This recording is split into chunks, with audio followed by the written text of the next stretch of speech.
Hello friends, welcome back. In this video I am going to familiarize you with the technique of finding inverse of a matrix of a non-singular matrix by performing the elementary transformations or operations. But before we do that, please press the subscribe button, which is this red button.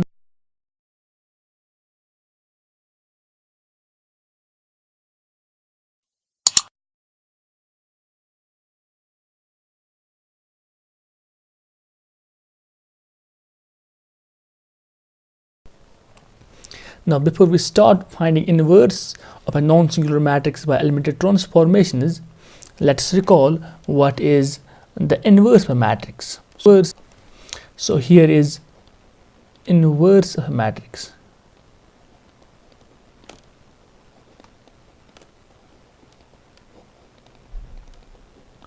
And the definition is like this.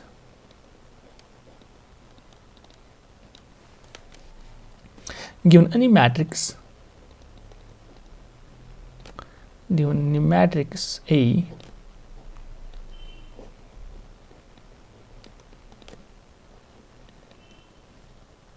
we say A inverse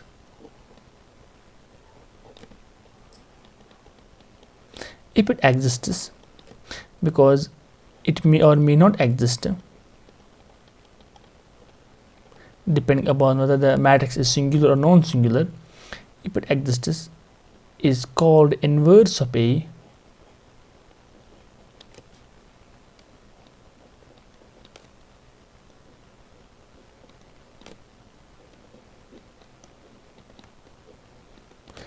if this equation holds. A inverse equals A inverse A equals I. That means whenever we multiply this A inverse to A, whether we pre-multiply or post multiply, in both the cases we are getting I. After this, let's recall what are elementary operations or elementary transformations. So here are elementary transformations.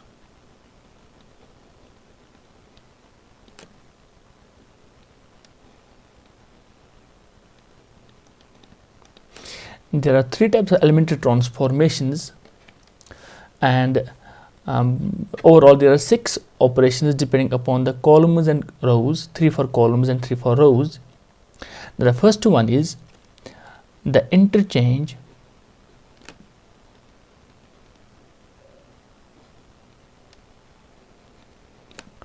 of any row or column. If we are given a matrix, suppose it's a matrix 1, 2, 3, 4. If we interchange the first row and the second row, we take first row as second row as first, then the matrix, suppose the name of this matrix is A, then the matrix we'll get is some B, that will be equal to 3, 4 and 1, 2. This operation in which we change the position of the 2 rows, we can change the position of 2 columns also, is said to be the first elementary transformation, which is denoted by R1 to R2 if we are interchanging R1 R2, and if we are interchanging C1 to C2, it is denoted by C1 C2, and in general if we are interchanging the ith row and the jth row, then it is denoted by Ri Rj, and if we are interchanging the ith column and the jth column, then it is denoted by Ci Cj. You might be wondering why these are elementary transformations or operations. The reason being that most of the things which we read in the matrix theory, like the rank and other things, remains invariant under these transformations. The second transformation here is multiplication of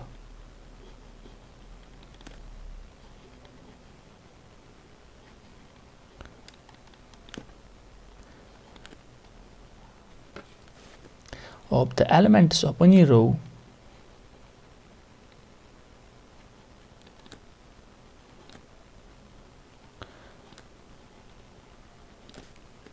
or column by a non-zero number.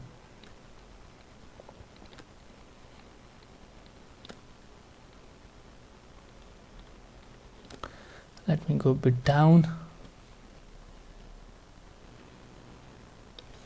Suppose we are given a matrix. Let this is the matrix 1 5 2 3, and suppose to the second column, which is C2, we multiply it by 2. Let the matrix A be this. The resultant matrix which we get after multiplying C1 by 2 times C2 by 2 times C2, we denote it by C2 arrow 2 times C2. We will get another matrix B, which will be equal to 1 2. Just multiply this element by 2, we will get 10, and multiply this element by 2, we will get here 6. So this matrix which we obtain from this matrix by multiplying any column, I have chosen here second column. You can choose here first column or first row or second row by any non-zero number.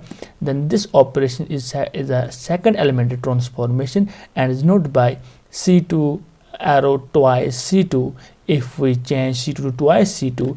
And suppose if we change some Ri to some k times Rj, then it is denoted by Ri arrow k times Rj. Or if we change some Ci to k times Cj, then it is denoted by like this.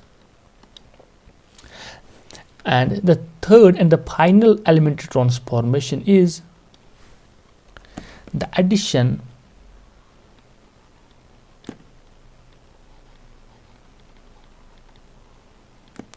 to the elements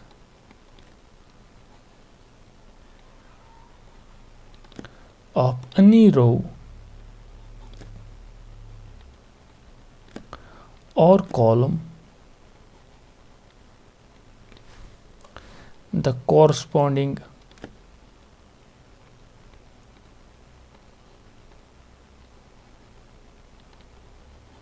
elements of any other row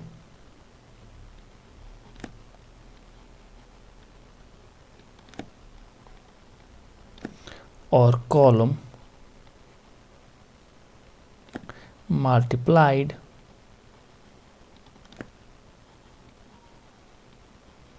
by a non-zero number.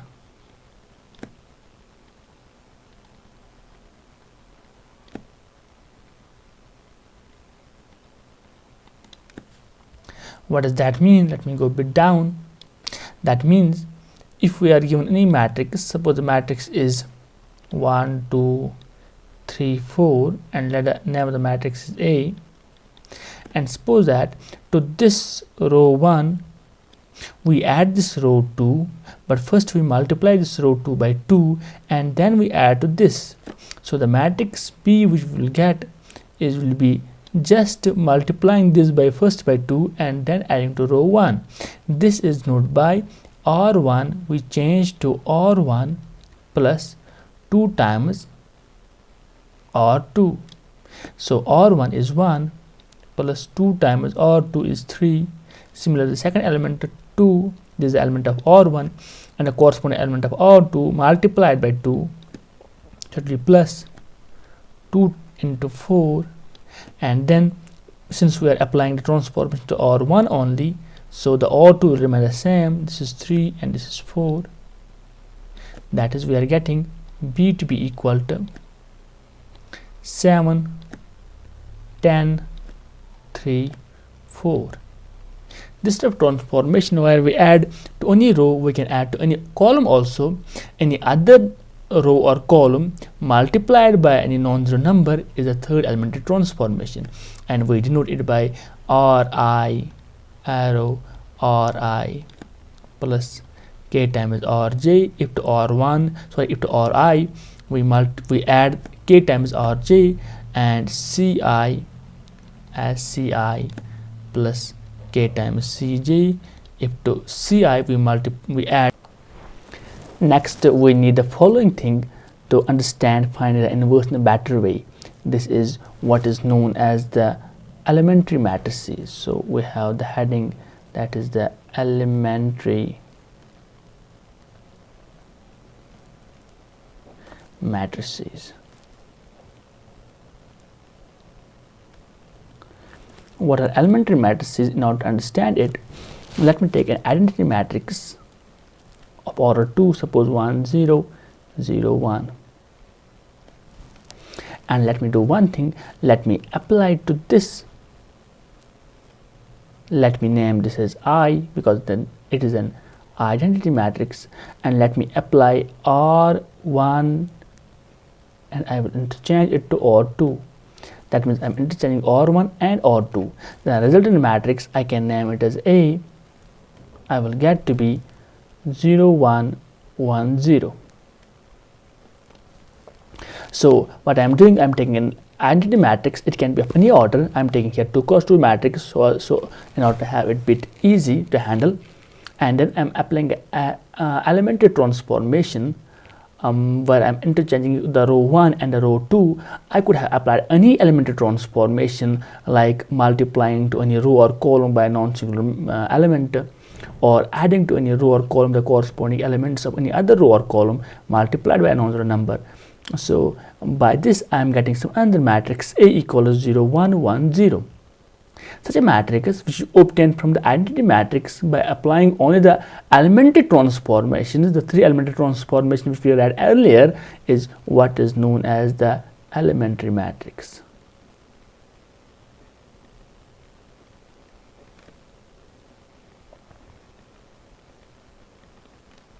So if we are given this I, we can apply some more transformation to it. We can apply, suppose, R1 as 2 times R1. The matrix which we obtain be equal to B, that will be equal to 2 0 0 1, and this matrix will be also an elementary matrix. So we can also perform some elementary transformation to this matrix A. For example, we perform C2 as 5 times C2. The matrix obtained will be, suppose, C, that will be equal to 0 1. Since we are applying this operation to C2, so C1 will remain same, and to C2 at multiply 5, this will be 5 0. So this matrix will be again an elementary matrix.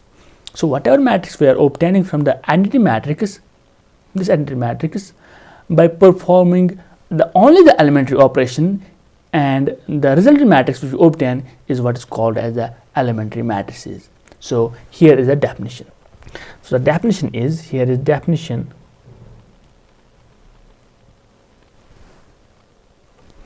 If we take any identity matrix,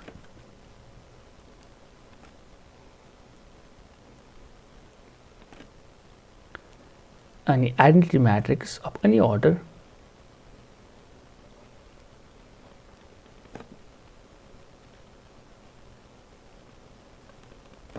and apply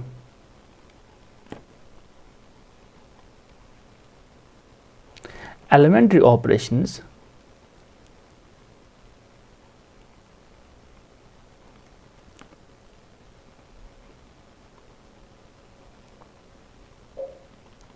the resultant matrix we obtain